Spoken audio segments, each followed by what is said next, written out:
मला या ठिकाणी एवढंच बोलायचं आहे की सगळ्यांनी सगळं सांगितलं, पण उभा राहिलेला उमेदवार हा कसा असावा, तो सक्षम असावा, तो लोकहितामध्ये काम करणारा असावा, त्याने जनतेसाठी उभं राहावं, जनतेला न्याय द्यावा, ही अपेक्षा माफक सर्वसामान्य मतदार राजाची असते। या ठिकाणी आपण पाहतो की समोरचा नगराध्यक्षवाला पदाला उभं राहिलेला व्यक्ती जर एक बाईट देऊ शकत नाही, दोन शब्द बोलू शकत नाही, तर सभागृहात तुम्हाला न्याय देणार कसं?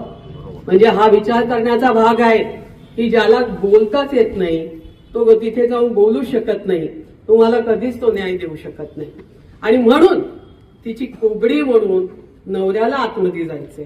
मग ते दोन्ही उमेदवारांसाठी लागू आहे, ती मलाही द्या आणि माझ्या बायकोलाही द्या। या अट्टहासापोटी या शहराचं वाटोळं होणार आहे, त्या शहराला ग्रहण लागणार आहे। आणि म्हणून मी काही झालं तरी जनतेला आव्हान करू इच्छिते की तुम्ही सगळ्यांनी एकच विचार करायचा आहे। या ठिकाणी झालेली कामं सुद्धा अर्धवट आहे। दादा, एकही काम असं नाही का जे परिपूर्ण झालंय, मग ते कोणतंही काम असू, ड्रेनेज असू, या ठिकाणी पाणी योजना असो, या ठिकाणी असणारे जे स्विमिंग पूल असो, कुठलंही समाधान इथल्या जनतेला नाही। आणि म्हणून दादा, आमची तुमच्याकडनं एकच माफक अपेक्षा आहे की तुमच्यासारखं नेतृत्व आमच्या डोक्यावर हात ठेवलं तर निश्चितपणाने आपण देवेंद्रजींकडनं आणि या ठिकाणी देशाचे पंतप्रधान नरेंद्र मोदी साहेब, ज्यांनी जगाला जिंकलं, जगाची मनं जिंकली, अशा व्यक्तिमत्वाकडनं आमच्या ह्या जुन्नर नगर परिषदेला न्याय द्याल। आणि तो तुम्ही देणारच देणारच। टाळ्या इतक्या जोरात वाजवा, सगळ्यांनी हात वर करा, सगळ्यांनी हात वर करा, सगळ्यांनी हात वर करा। अरे येऊन येऊन येणार कोण? अरे येऊन येऊन येणार कोण?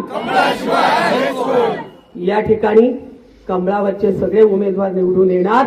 याचं कारण असं आहे, आम्हाला 100 कौरवांची गरज नाहीये, 5 पांडव आमच्यासाठी खूप आहेत। आणि ते 5 जण आतमध्ये गेल्यानंतर, 7 जण आतमध्ये गेल्यानंतर त्या ठिकाणी दाखवून देतील की नगर परिषद कशी चालवायची असते, आणि ती धमक त्यांच्यामध्ये आहे। आणि म्हणून ते शिवरायाचे पाईक आहेत, त्यांना ती संधी आपण देणारच आहात, हा विश्वास मला आहे। मला दादांचं आपल्या सगळ्यांना ऐकायचं आहे, त्यामुळे जादाचं न बोलता या ठिकाणी महेशदादा लांडगे, ज्यांनी भूतो न भवितो ही जी आजची मिरवणूक झाली, ती खरोखरच मी दादांचं खूप खूप कौतुक करते।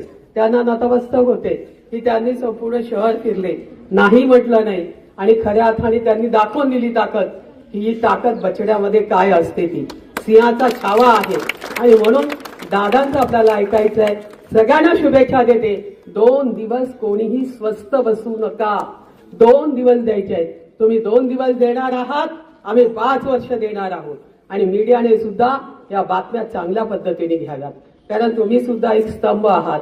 तुमच्याकडनं सुद्धा आम्हाला मदत झाली पाहिजे, ती तुम्ही कराल अशी अपेक्षा बाळगते। या ठिकाणी पुन्हा एकदा आलेल्या सर्वांचं कौतुक करते आणि माझ्या सर्व उमेदवारांना लाख लाख शुभेच्छा देऊन शब्दांना विराम देते।